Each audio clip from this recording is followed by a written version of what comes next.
Bonjour à tous, j'espère que vous allez bien. Donc aujourd'hui, je vais essayer de vous apporter des réponses à des questions qui reviennent effectivement très souvent. Alors, je m'adresse bien entendu au premier cheminant comme au second cheminant. Tout le monde regarde, tout le monde écoute, hein, peu importe le rôle qu'on a dans ce parcours.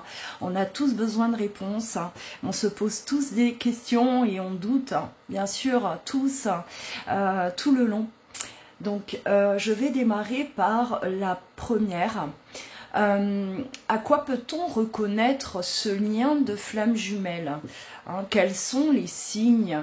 Qu'est-ce que l'on ressent? Qu'est-ce que l'on capte? Qu'est-ce qui se passe dans ce lien? Et comment le reconnaître? Alors, on va parler de la reconnexion, de la reconnaissance chez les jumeaux. Ce n'est pas, je le répète parce que je l'ai déjà dit, mais ce n'est pas un coup de foudre, ça n'a rien à voir.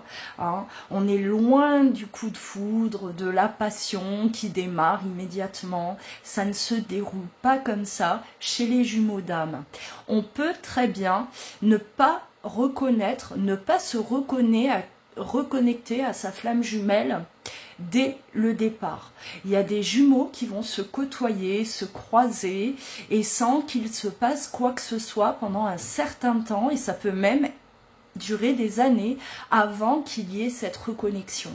Alors la reconnexion, c'est l'évidence. On va se reconnaître. Alors ça va passer par le regard, soit par le toucher, le contact, soit par les échanges, mais il va y avoir vraiment cette révélation, d'accord? Cette reconnaissance, et cela se passe chez les deux en même temps. Hein. C'est pour ça qu'on appelle ça la reconnexion. Vraiment, hein. Les deux âmes se reconnaissent, hein, et à ce moment-là, vous allez, c'est un moment de toute façon qu'on n'oublie pas, hein, ça va vous marquer à jamais. Alors, on va pas forcément tout de suite démarrer une relation amoureuse au moment de la reconnexion. Hein. Il peut aussi se passer encore quelques temps, du temps avant de vraiment plonger dans la relation amoureuse s'il y a relation amoureuse. D'accord ? Donc, ouais, j'insiste vraiment sur le fait que ce n'est pas, absolument pas un coup de foudre. Hein. C'est pas là, on va se croiser et on craque tous les deux, voilà, hein, ça y est. Non, c'est vécu, c'est vraiment quelque chose d'extrêmement profond, d'accord? On se noie. Alors si ça passe par le regard, cette reconnexion passe par le regard, on va se noyer dans le regard l'un de l'autre. Le monde s'arrête de tourner autour de nous, d'accord? Il y aura vraiment ce moment-là où tout s'arrête autour de nous, on a l'impression d'être seul au monde et on va se fixer. Ça peut durer quelques secondes, ça peut durer plusieurs minutes, mais en tout cas, la reconnexion, on va la sentir passer, d'accord? Ça peut également arriver lors d'échanges, hein, on va se parler, hein, la reconnaissance au niveau de la voix. Et pareil, voilà, on va être là captivé par l'autre parce que dit l'autre et vice-versa. Donc, reconnexion. Peu importe comment vous l'avez vécu, mais sachez que c'est ce qu'on retrouve systématiquement, j'ai du mal aujourd'hui, par rapport à la reconnexion. D'accord? C'est ce qu'on retrouve vraiment au moment de la reconnexion. C'est ce qu'on va ressentir. Alors, on a aussi cette sensation d'être dans une plénitude avec l'autre. À partir du moment où on s'est reconnecté, alors si vous plongez dans la relation amoureuse, hein, lors de la lune de miel, on a vraiment ce sentiment d'être serein, en sécurité, d'être à la maison, un retour à la maison. Ce que l'on ressent est divin. Même si ça ne dure pas, parce que la lune de miel, en général, ne dure pas, d'accord, hein, ça peut être quelques jours, quelques heures, quelques semaines, quelques mois, pour les plus chanceux. Hein. Mais en tout cas, ce que vous allez ressentir là, vous ne l'avez jamais connu. Il y a ce sentiment vraiment de plénitude, d'amour inconditionnel. Ça y est, on sait qu'on est là avec la bonne personne et qu'on est à notre place. Hein, ce sentiment de se sentir là, à notre place, auprès de cette personne. Alors, je vais passer tous ces détails hein, voilà, de cet amour que l'on ressent l'un pour l'autre, de ce que l'on va vivre lors de la lune de miel. C'est extrêmement fort, hein, c'est inoubliable. Hein. On sait que là, on est en train de goûter, de connaître le véritable amour. Et on se le dit d'ailleurs, c'est vraiment quelque chose qui nous choque, hein. On n'a pas connu ça avant, ça reste unique et on se le dit, hein. Bon, pour ceux encore une fois qui ont la chance de pouvoir en parler ouvertement, d'accord? Et cela dépend bien entendu de chaque parcours. Hein. Si vous êtes face, vous êtes le premier cheminant, le chaser, vous êtes face à votre runner, un runner qui à ce moment-là est complètement connecté, complètement voilà, ouvert, il va parler. Il va s'exprimer, il va vous le dire. Alors, dans d'autres cas, on a déjà le runner qui ne s'ouvre pas plus que ça, mais ne vous inquiétez pas, il ressent exactement la même chose, même si ce n'est pas exprimé. Sachez-le. Et, bon, le point le plus, on va dire, sombre, c'est au moment de la séparation. Au moment de la séparation, alors, la souffrance est terrible. La souffrance, elle est... on a même du mal à expliquer ce que l'on ressent, tellement c'est violent. On sombre. On sombre avec toute notre incompréhension, en plus de ça. Parce que vous étiez là, on va dire... à goûter, à baigner dans cet amour inconditionnel et tout d'un coup vous vous retrouvez en enfer. Hein. La chute, elle est brutale, elle est terrible, elle est plus que traumatisante parce qu'on ne comprend pas comment c'est possible, pourquoi ça nous arrive, qu'est-ce qui se passe, d'accord? Donc là, on va être tourmenté, on va se poser des tonnes de questions parce qu'on est vraiment baigné dans cette incompréhension. On ne comprend pas la réaction de celui qui fuit, de celui qui décide d'arrêter, d'accord? Donc on va vraiment plonger dans le vide, le néant. On a l'impression d'être mort de l'intérieur. Bon, encore une fois, il faut vraiment le vivre pour comprendre. Hein. Les mots sont c'est toujours très difficile de décrire cette souffrance. Ça l'est encore beaucoup pour moi. Hein, et je pense que ça le sera toujours parce que c'est vraiment quelque chose de... Il faut l'expérimenter pour comprendre ce que l'on ressent à ce moment-là. Donc... voilà, alors les mots ne suffisent pas, hein, les mots ne suffisent pas à expliquer cette souffrance que l'on ressent. Donc ça, c'est vraiment les points les plus importants, d'accord, en ce qui concerne la reconnexion, reconnaître et voilà, valider quelque part ce lien de flamme jumelle. Hein. Ce que je vous ai énuméré là, ce que je vous ai expliqué, c'est vraiment ce que les jumeaux vont expérimenter, vont vivre, le déroulement. Chacun a son histoire. Voilà, chaque parcours est unique bien entendu, mais c'est vraiment les points les plus importants.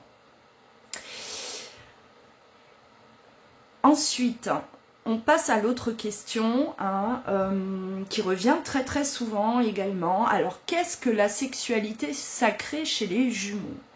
La sexualité sacrée, hein, ça vous en avez tous entendu parler. Excusez-moi, j'ai ma machine à café qui purge. Alors c'est drôle, écoutez bien, c'est drôle parce que elle se nettoie et j'allais y venir, j'allais y venir à ça, la purification chez les jumeaux. Alors, je vais essayer de retrouver la mémo. La sexualité sacrée chez les jumeaux. Donc vous avez tous entendu parler de ça, vous êtes tous un peu là curieux de savoir ce que c'est qu'une sexualité sacrée. Alors, il faut savoir que les jumeaux, lors de leur lune de miel, vont consommer, d'accord, pour la plupart, hein, bien sûr. Certains vont vivre ça comme une expérience extraordinaire, hein, physiquement vont ressentir des choses assez particulières lors de rapports sexuels. On a une vraie connexion au divin, là encore une fois, d'accord. Ça passe par la sexualité des jumeaux, donc lors de rapports, certains vont ressentir comme une espèce d'énergie, une connexion, comme si on se branche à l'autre au niveau du chakra sacré. Ça peut durer une fraction de seconde, ça peut durer voilà, quelques secondes, mais on sent quelque chose qui circule, quelque chose qui s'active, je dirais plutôt, hein, comme une activation au niveau de ce chakra-là, le chakra sacré. On peut également, voilà, bon, certains vont me dire, bon, j'ai jamais connu ça, c'est l'extase, on est complètement, totalement compatible, hein, voilà, on ressent vraiment l'union, hein, l'union, on ne forme qu'un lors des rapports intimes, on ne forme vraiment qu'un, on se noie dans l'autre, l'autre se noie en nous, voilà, on est là, on forme vraiment, on fusionne lors des rapports. Alors ça, c'est dans le meilleur des cas, d'accord. Certains vont vivre ça au tout début de leur lune de miel et ils vont voir qu'au fur et à mesure, il y a une dégradation. Il peut y avoir des blocages qui s'installent d'un côté comme de l'autre. Des blocages, donc une incapacité à aller au bout, d'accord, de la relation. On peut avoir une vraie perte de libido et cela est dû aux peurs qui commencent à s'activer chez l'un des jumeaux ou même chez les deux, la peur de ne pas être à la hauteur, la peur de se sentir humilié, hein, la peur de ne pas satisfaire l'autre. Donc on n'en a pas forcément conscience à ce moment-là, mais on va effectivement voir qu'il y a bien des blocages qui s'installent. Certains vont avoir des blocages d'entrée dès le départ. Donc il y a des jumeaux qui ont vécu la lune de miel et qui n'ont jamais pu, en tout cas, aller jusqu'au bout, qui n'ont jamais consommé, hein, tous les deux. Parce que les blocages étaient là d'entrée, il y avait cette pudeur qui prenait toute la place et on n'arrivait pas à aller plus loin, d'accord, une très très grande pudeur. Ça aussi, ce sont des choses qui reviennent très souvent, hein. On a vraiment là voilà, le sentiment de familiarité, hein, comme si l'autre et nous, on se reconnaît tellement, hein, dans l'autre, on se dit on est pareil, j'ai l'impression de me voir, et on va créer en fait un blocage qui est inconscient, hein, d'accord, hein, quand je parle de pudeur, c'est vraiment là, à ce moment-là, c'est inconscient, on ne sait pas pourquoi ça bloque, mais pareil, hein, alors bon, les peurs sont derrière tout ça. D'accord. Alors la sexualité sacrée, effectivement, on la connaît. Vous allez tous découvrir cette sexualité sacrée avec votre jumeau à partir du moment où vous serez réunis. D'accord. Réunion, on se dirige vers la fusion et au moment de la fusion, là, on vit la sexualité, on vit pleinement cette sexualité sacré, d'accord, c'est le Graal, hein, là on touche vraiment, c'est une connexion directe avec le divin. Encore une fois, hein, le divin, Dieu revient systématiquement, hein, parce que là on touche à l'amour inconditionnel, on vibre l'amour divin, d'accord, l'amour de Dieu qui doit être instauré ici-bas. qui doit régner ici-bas. Je ne vais pas développer aujourd'hui à ce sujet, mais une petite piqûre de rappel. Alors, pour en revenir à cette purification, au fur et à mesure du parcours, les jumeaux, effectivement, vont être poussés à se purifier, à se préserver. D'accord ? Et c'est là où on va effectivement vivre des blocages. Là, je parle surtout des jumeaux qui sont dans une autre relation durant la séparation, avec une tierce personne, et ils vont bien s'apercevoir que leur libido est en train de chuter, c'est-à-dire que ils n'ont plus ou très peu de libido, ils ont du mal à avoir des rapports avec une tierce personne, et c'est vraiment quelque chose qui s'installe de plus en plus. D'accord, hein, jusqu'à ce que on ne puisse plus. Voilà, on est coupé, et dites-vous que ce n'est pas une malédiction, c'est uniquement la source qui œuvre, qui fait en sorte que vous soyez bloqué pour purifier vos énergies sexuelles.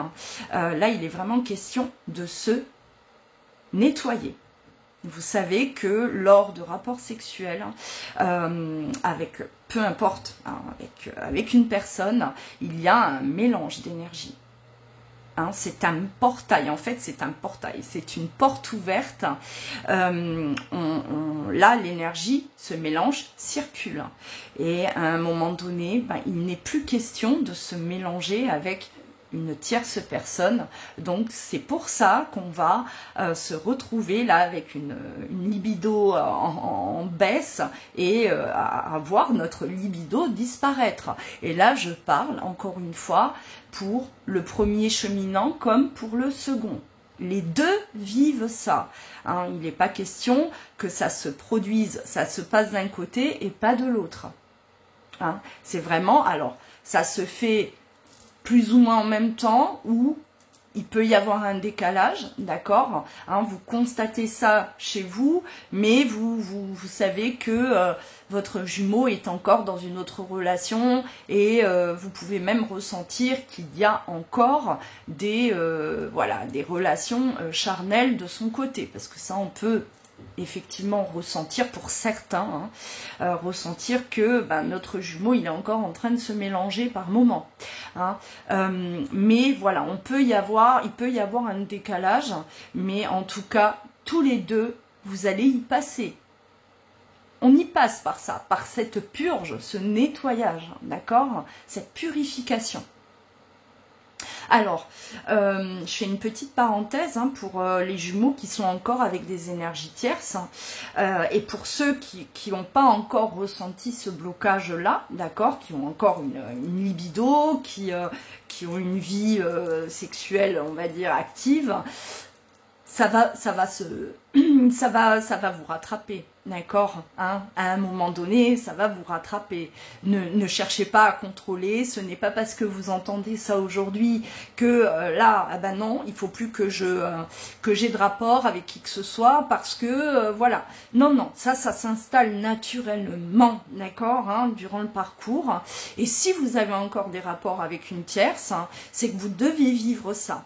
Vous devez expérimenter, vous devez encore, voilà, vivre ce que vous êtes en train de vivre. On ne contrôle rien, on lâche prise et on laisse les choses se passer, d'accord? Alors là aussi, ce qui serait intéressant, c'est de vous poser la question. Pourquoi j'ai besoin encore de cette personne dans ma vie? Parce que s'il y a une tierce personne, elle est là, c'est qu'elle doit être là, mais il y a une raison à ça. Qu'est-ce qui fait que cette personne est encore là, ou moi je suis encore avec cette personne, d'accord? On ne néglige pas non plus ce que ça peut générer chez l'autre. L'autre qui sait que vous êtes en relation avec une tierce personne, voilà, qu'est-ce que ça peut générer chez l'autre, de savoir que vous soyez chaser ou runner, hein, moi là je parle pas que des runners, parce que le runner on est toujours en train de le pointer du doigt, hein. Le runner c'est lui qui a les énergies tierces, le runner c'est lui qui papillonne à droite à gauche, il y a des chasers qui le font, d'accord, hein. Et ça, je n'invente rien parce que, voilà, j'accompagne beaucoup de monde et je peux vous garantir que le chaser, lui aussi, eh ben, il a des histoires, il vit des histoires pendant la phase de séparation et il n'y a pas que le runner, d'accord? Le chaser également, hein. Alors, on va passer à la question suivante. Bon, on va rester dans le même, étant donné qu'on parle des énergies tierces, des tierces personnes, on me pose la question, peut-on retomber amoureux de quelqu'un d'autre après séparation, pendant la séparation? J'avais déjà répondu à ça, j'avais déjà fait une vidéo à ce sujet, je vais y répondre à nouveau. Alors, retomber amoureux quand on est flamme jumelle, je vais vous dire non. C'est pour moi, à partir du moment où on s'est reconnecté à l'autre,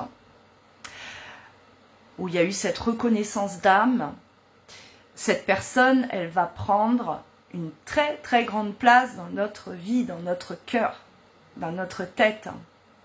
Et s'ouvrir pleinement à quelqu'un d'autre, ouvrir son cœur totalement à quelqu'un d'autre, ce n'est plus possible. Pour moi, tomber amoureux ou amoureuse, c'est ouvrir totalement son cœur à cette personne. D'accord?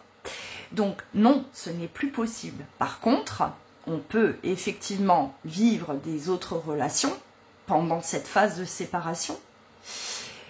Et on vit ça parce que on doit passer par là, encore une fois, d'accord? Il n'y a pas de hasard, hein? On doit vivre ça.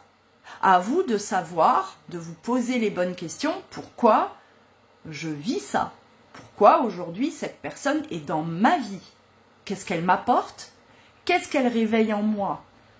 Hein? Est-ce que, voilà, elle m'apporte du bon? C'est une relation qui est harmonieuse? Règne respect, bienveillance? C'est bon signe de vivre ça. Si vous vivez une relation où règne de la bienveillance, c'est que vous avez déjà atteint un certain niveau, que vous vous respectez, que vous avez retrouvé de l'estime pour vous-même, de l'amour-propre, et que aujourd'hui vous vous autorisez à avoir quelqu'un dans votre vie qui vous apporte ce que vous vibrez. Par contre, si vous vivez une relation, on va dire, toxique, où règne conflit, jalousie, tromperie, tension, cette personne, en fait, elle est venue à vous parce que vous l'avez attirée. C'est ce que vous vibrez. À l'intérieur de vous, règne conflit, confusion, d'accord? Un grand manque d'équilibre. C'est une question que vous devez vous poser. Pourquoi aujourd'hui je suis dans une relation, je suis allée vers quelqu'un d'autre ou je suis restée là où j'étais, d'accord? Parce que bon, il y a des jumeaux qui vont repartir dans leurs anciennes relations ou bien continuer à vivre avec la personne qui était déjà là au départ, d'accord, hein? C'est vraiment une question que vous devez vous poser. Elle est plus qu'importante, cette question, parce que vous aurez la réponse. Vous l'obtiendrez, cette réponse, hein? Alors, bon, pour revenir à la question de base principale, bon, retomber amoureux de quelqu'un, non. On peut apprécier la personne, on peut avoir énormément d'affection pour cette personne, être attaché. D'accord? Et là, encore une fois, hein, attachement, dépendance affective, d'accord? Hein, allez voir, qu'est-ce que, voilà, j'ai besoin que cette personne soit dans ma vie. Pourquoi vous en avez besoin? Hein? Ce sont des questions que vous devez vous poser à vous-même. Hein. Alors, on passe à la question suivante. Doit-on abandonner après plusieurs années de séparation sans aucun signe de l'autre? ou rien de satisfaisant. Alors, doit-on abandonner? On ne peut pas abandonner. La réponse, elle est rapide. On ne peut pas abandonner. C'est impossible. Et si vous y parvenez à abandonner, mais vraiment, d'accord, hein, quand je dis abandonner, c'est avec le cœur et avec le mental, les deux, hein, ben c'est que vous n'étiez pas dans un lien de flamme jumelle. Parce que si c'est ce que vous vivez, vous allez vite, vous allez constater que vous ne pouvez pas abandonner. Et peu importe les années qui se sont déjà écoulées, hein, que ça fasse 2 ans ou 10 ans que vous êtes sans nouvelles, ou très peu, ou rien de concluant, ou à répéter peut-être des schémas, on n'arrive pas à abandonner. C'est pas possible, d'accord, hein? Là, vous n'êtes pas décisionnaire dans ce lien. Quand vous vivez ce lien, vous ne pouvez pas décider. Vous devez l'entendre. Hein? Même si votre ego en a ras-le-bol, il n'y a plus de patience, j'en ai marre, les années passent, moi, je ne peux pas attendre. Ok, vous pouvez rabâcher ça pendant des heures. Mais vous ne pouvez pas y échapper. Vous allez devoir passer par là. C'est obligatoire. Ce n'est pas vous qui décidez. Vous n'êtes pas décisionnaire. Et ça ne sert à rien d'aller essayer de couper le lien à droite et à gauche, aller voir des magnétiseurs, des kinésiologues pour couper le lien parce qu'il ne se coupe pas. Ça ne se coupe pas. On coupe des liens toxiques après avoir compris pourquoi on a vécu cette relation toxique. D'ailleurs, les liens se coupent en général tout seuls parce que voilà, on a compris la leçon. Naturellement, on est complètement coupé de cette personne, ou parfois ça traîne, c'est lié à des traumatismes, on est obligé de faire un travail sur soi pour couper justement tout le toxique qui nous relie à cette personne. Là oui, mais un lien d'âme ne se coupe pas. Et la personne, même si vous essayez de l'oublier, vous n'y parvenez pas. Hein? Encore une fois, il faut le vivre pour le comprendre. Et pour entendre là ce que je suis en train de vous dire. Que ça fasse 2 ans ou 10 ans ou 20 ans, cette personne, elle est là. Elle fait partie de votre vie. Elle fait partie de votre être. Elle est là. Qu'elle soit là, que vous ayez de la communication ou pas. D'accord? Donc, abandonner, non. Ce n'est pas possible. Impossible. Hein. Même si, voilà, on est d'une nature impatiente, eh ben, à un moment donné, ben, c'est se dire, hein, bon, je suis impatient, impatiente, je sais que c'est long, mais j'ai pas le choix. Je n'ai pas d'autre choix.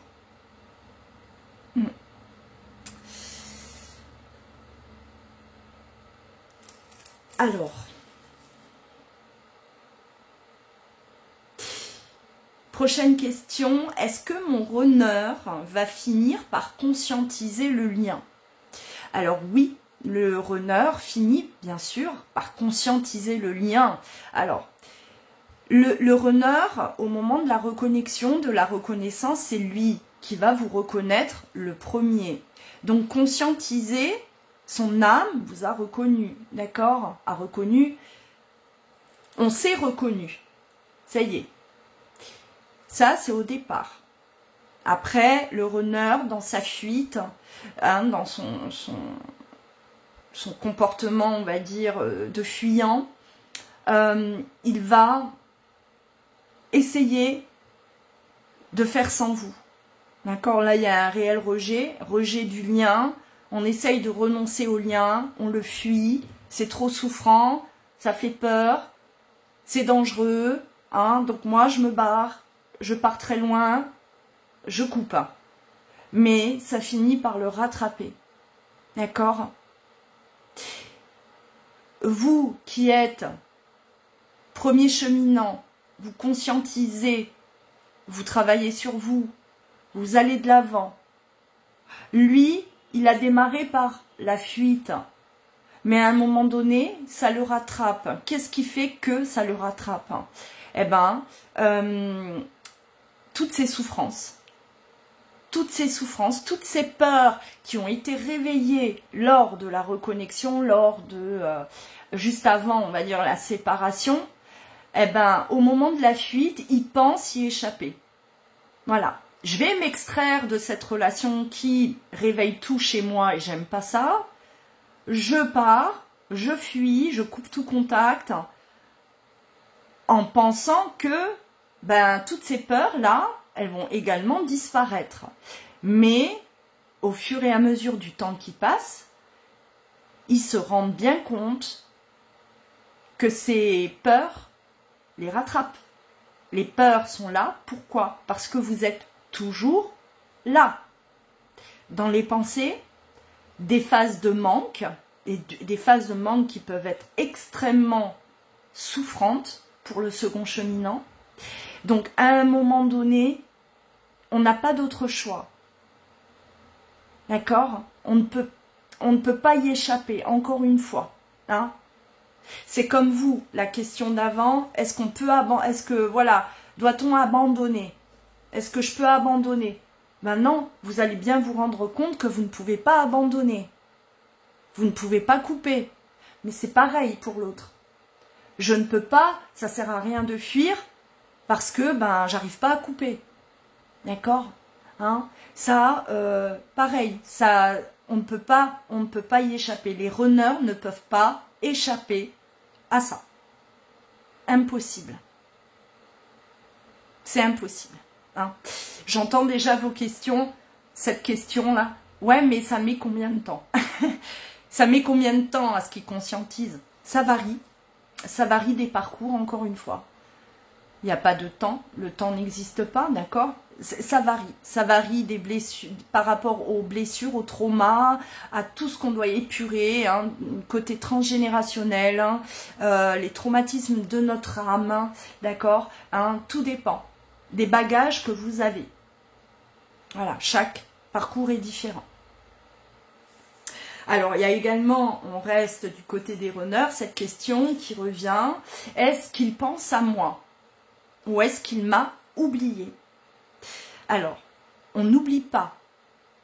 Le runner n'oublie jamais l'autre. Jamais. Vous êtes là, vous êtes gravé à l'intérieur. Marqué, là, le runner, il est marqué au fer rouge. Tout comme vous. Pareil. Est-ce que vous avez, en tant que premier cheminant, est-ce que vous avez oublié l'autre? Non, l'autre ne vous a pas oublié non plus. C'est vraiment, et c'est ça qui vous échappe, c'est ça qui est compliqué. Hein. Parce que vous êtes là, vous êtes isolé, surtout quand il n'y a pas d'échange, de communication, donc vous ne savez pas du tout comment l'autre a vécu la séparation, comment l'autre vit depuis. Hein.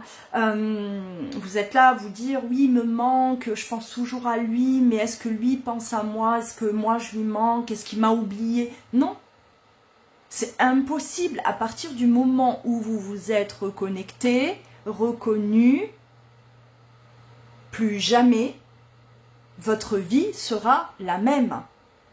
À ce moment-là, votre vie, elle a complètement basculé. Rappelez-vous votre vie avant la reconnexion et votre vie après reconnexion. Ça, c'est vécu des deux côtés. Des deux côtés. Je parle, d'accord, du lien de flamme jumelle. Si vous êtes dans ce parcours, encore une fois. Hein. C'est sûr que si, pendant, je sais pas moi, pendant 10 ans, vous étiez dans une...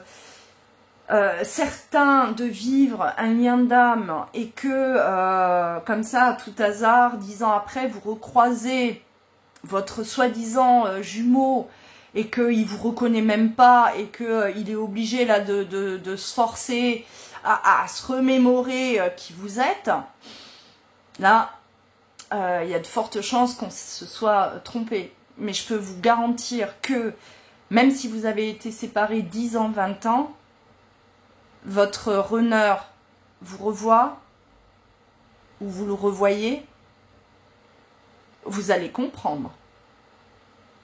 Vous allez, là, vous allez vous dire, waouh, ça ne nous a jamais quittés. L'impression de s'être quitté il y a 1 heure, la veille.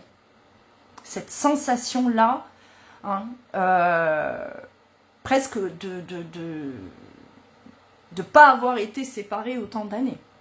D'accord, hein.